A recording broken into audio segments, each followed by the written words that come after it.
Hi, welcome back.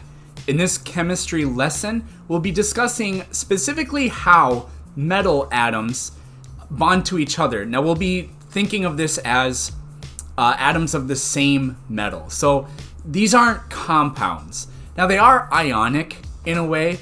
The way in which metals bond is very weird, but we will be focusing on how, for example, we have a clump of pure copper.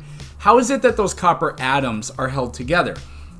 And metals, of course, have some unique properties. They're ductile, which means they can be drawn into long wires. They're malleable, which means if you apply mechanical force to them, they tend to spread out. They can be pounded into flat sheets, which is sort of the opposite of saying that they are brittle.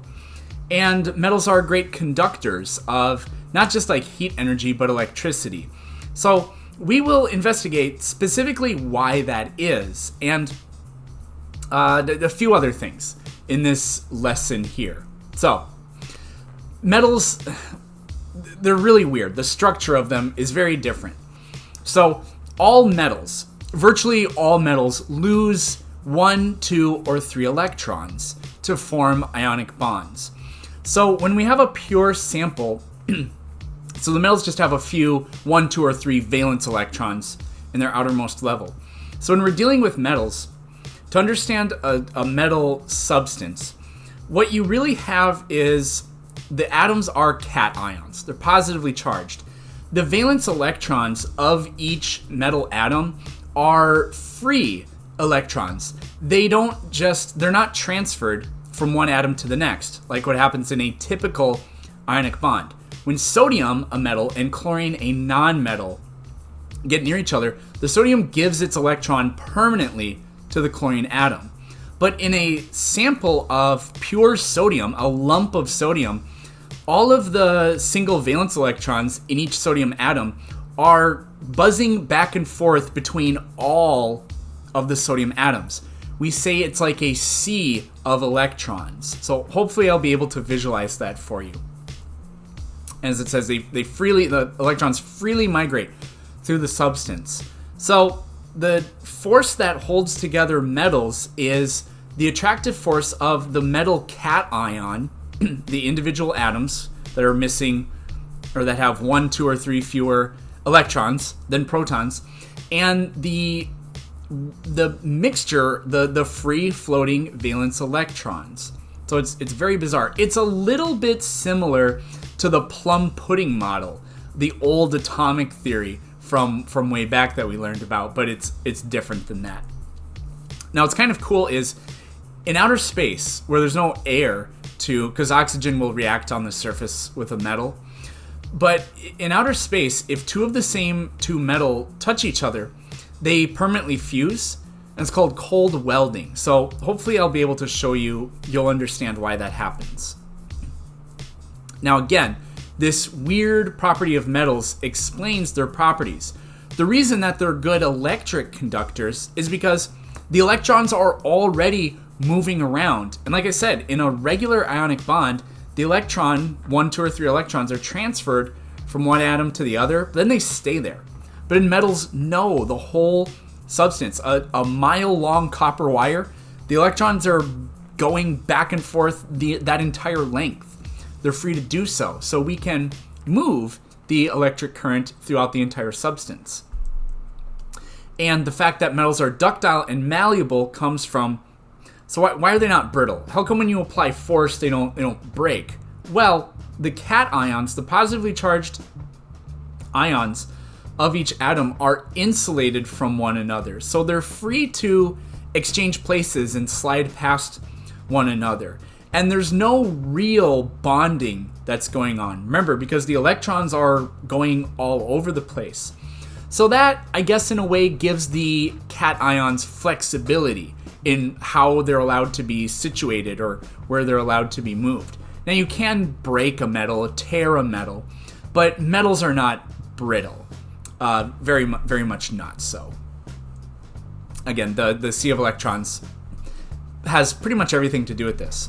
So if we look at the copper atom has just 1 valence electron, just floating out there. So when a bunch of copper atoms get close to each other, that single electron this one right here, if we could watch it, it will go all over the place. So we have these positively one-charged cations of copper in this case. And then those electrons, here they call them delocalized electrons. There's a lot of different ways you can word that. They are moving around. So I did find a GIF here, which I think this does an okay job of animating. Sorry, I got a phone call and I don't remember what I was talking about. But I think this does a pretty decent job of showing how the electrons are buzzing between all of the cations of the metal here. Okay, let's go back. Here's just another way of visualizing the same thing. So, in pure metals, ions, almost all ionic compounds are crystals, form minerals, basically. In pure metals, the same sort of thing happens. On the atomic scale, if we could shrink ourselves down like Magic School Bus or something, we would see row after row of this like repeating matrix. But on the macro scale, which is where we exist, we don't notice it because we're just simply too large. So here's kind of a visualization. This comes from the show Cosmos, the first reiteration they did like in 2012 or whenever that was. So trying to look at is notice how it's organized in a very dead straight row. And so there's a pattern to the way they bond together. Now some metals, this actually does happen. Here's bismuth. I have some bismuth. Right here, actually. So it naturally forms these sharp angles. So we can see that intrinsic property that the atoms have is evident in the structure of it. Put that back. And here's like a really pure piece of gold. So it's formed, it's done, there's a special word for this. I think maybe it's called splintering or something. I'm not exactly sure. But it's kind of like ice crystals, the way they grow out. So there's a repeating pattern that's in there. And the last thing are alloys. Now, alloys are mixtures. They are not compounds, but they are mixtures of two or more elements, where one of those elements is a metal. And again, these are not compounds. The electrons are not shared. They're not transferred. There's no covalent bonding. There's no ionic bonding. There's no metallic bonding between the different elements. So here I said it's like, imagine you take a bunch of beads and stick them into Play-Doh. That's what it's like. The beads are still their own thing. They have their own properties. And the Play-Doh has its own properties. But you combine them and they become different. And alloys are important because a lot of the properties of alloys are far superior to the individual elements they're made from. So like sterling silver is almost 93% silver, but then a little bit copper, and it's harder and more durable. So if you're going to wear it as a ring or whatever, it's less likely to get scratched up, or it'll get scratched up more slowly over time. Bronze is 7 parts copper, 1 part tin. I believe SN is tin. And it's harder than copper, and it's easy to melt and cast into molds. We entered into the Bronze Age, a really long time ago. And steel there's lots of different types of steel, but typically it's iron mixed with carbon. And there's a huge range of different properties. So there's cast iron and stainless steel and what's called wrought iron and tool steel. All slightly different properties. So fairly simple. That does it for metals, and that does it for ions in this chapter. Next time we will be discussing molecules and dealing with covalent bonds. Thanks for watching.